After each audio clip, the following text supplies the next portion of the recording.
On va demeurer au provincial parce que notre premier ministre il s'est rendu à New York. Il y avait une conférence des Nations Unies. Puis... l'Assemblée générale des Nations Unies, s'il te plaît. L'Assemblée générale. Regarde, on lui a donné un beau label de grand environnementaliste. Puis le Québec, au total, a bousculé, et surtout les oppositions, parce qu'on dit, hey, coudonc, attendez une petite minute ici, là, c'est pas nécessairement vrai. Ou qu'est-ce qui se passe à New York? Qu'est-ce qu'il leur a dit? Puis ça fait du bien de voir un peu les journaux sur ce sujet-là. Mais d'abord, je veux faire un petit clin d'œil d'humour, parce que on parle effectivement de l'Assemblée générale des Nations Unies. C'est quoi ça, l'Assemblée générale? L'Assemblée générale, ça veut dire que tous les pays sont en assemblée. Tu sais, sont là, sont représentés. C'est vraiment l'Assemblée générale. Alors, ma petite pointe d'humour, elle est là. Quand même, pour un ancien indépendantiste, d'être invité à l'Assemblée des Nations Unies... ou en marge de l'Assemblée. Il n'a pas siégé, on s'entend, il n'a pas siégé parce que les États fédérés ne siègent pas à l'Assemblée, mais on s'entend que c'était en marge de l'Assemblée générale des Nations Unies. Donc c'est sûr que pour un ancien indépendantiste, il y a un petit fantasme là-dedans, là, tu comprends? Alors, en passant, juste te dire, tu dis il est fédéraliste aujourd'hui, il n'est pas fédéraliste. Lui, il dit qu'il est ni fédéraliste ni souverainiste. Il dit qu'il est nationaliste. Ouais. Fédéraliste, c'est autre chose. Mais enfin bref, c'est juste parce que je ne veux pas lui attribuer quelque chose qu'il refuse lui-même de se définir. Mais bref, ce n'est pas le sujet, je comprends. Alors, le sujet, c'est celui de l'environnement. Bon, d'abord, ce qui est très important de savoir, c'est que le Québec se démarque et garde une extraordinaire réputation sur le plan environnemental. On est sans doute, si on compte 10 territoires, 10 provinces, 3 territoires, 50 États américains, le Québec, on fait partie des meilleurs, là, top 2, top 3 en Amérique du Nord. Donc, franchement, c'est quelque chose dont on peut être fier dans le contexte. Je pense qu'il est important de dire que cette reconnaissance du Québec, elle est pas, il faut pas la donner à un parti politique, mais plusieurs partis politiques et depuis très longtemps. Quand je dis très longtemps, je pense déjà depuis Jean Lesage à l'époque, la nationalisation de l'hydroélectricité, la création d'Hydro-Québec. Je te rappelle que René Lévesque était un ministre libéral à l'époque, là, dans l'équipe du tonnerre de Jean Lesage. Donc, l'hydroélectricité, à l'époque, c'était déjà s'orienter vers quelque chose de durable et une certaine forme de protection de l'environnement. On ne l'a peut-être pas fait dans le sens de la protection de l'environnement à l'époque, mais c'est ce qu'on a fait. Donc, il y a eu des libéraux, il y a eu des gouvernements libéraux, il y a eu des gouvernements péquistes, puis là, il y a un gouvernement caquiste. Alors, c'est sûr qu'il y a quelques partis d'opposition qui, à juste titre, ont levé la main pour dire « Attendez. M. Legault est à New York, invité pour une certaine forme de reconnaissance sur l'environnement. Mais attention, c'est pas dû aux politiques qu'il a mis en place, mais plutôt à un historique environnemental du Québec. La preuve en est, en 2018, quand il s'est fait élire, il n'y avait pas une traître proposition en environnement. Mais rien, zéro, nada. Bon, il y en a eu depuis, mais effectivement, quand il s'était fait élire, il n'y en avait pas dans sa plateforme électorale. Il y a aussi beaucoup de gens qui lui remettent en question son engagement environnemental au niveau des oppositions et certains observateurs et certains groupes environnementaux. Mais ce qui est le plus drôle là-dedans, puis je sais que tu attends ça avec impatience, c'est que ça coïncide à peu près avec le même moment où l'île d'Anticosti, la plus grande île du Québec, a été reconnu comme faisant partie du patrimoine mondial de l'UNESCO. Et c'est pas rien. Donc, c'est pas rien. C'est un effort, et ça, il faut le reconnaître, c'est à Philippe Couillard, et à Philippe Couillard seulement, pas d'autres gouvernements, qu'il faut reconnaître ça, parce qu'il s'était opposé déjà du temps du gouvernement Marois à l'exploration et l'exploitation de pétrole et de gaz sur l'île d'Anticosti. Finalement, le gouvernement Marois avait été battu par Philippe Couillard aux élections. Philippe Couillard avait dit qu'il allait protéger ce joyau du Québec, avait entamé les démarches de manière à ce que ça soit reconnu par l'UNESCO comme patrimoine mondial. C'est le cas.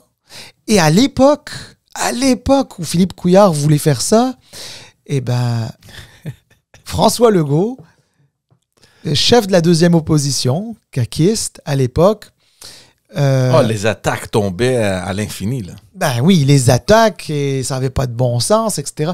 Puis c'est génial parce que les médias ont ressorti ça, ont ressorti même des clips, ont ressorti des communiqués de presse sur le site de la Coalition Avenir Québec.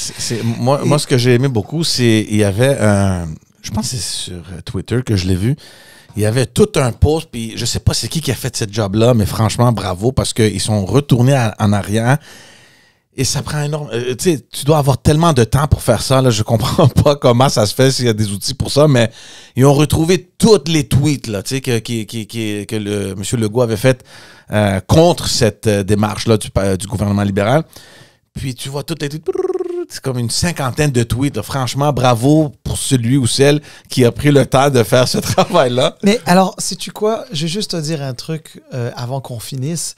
C'est que, tu vois, tu sais, on peut être d'accord ou pas d'accord avec M. Legault, ses orientations, son idéologie, ses politiques, etc.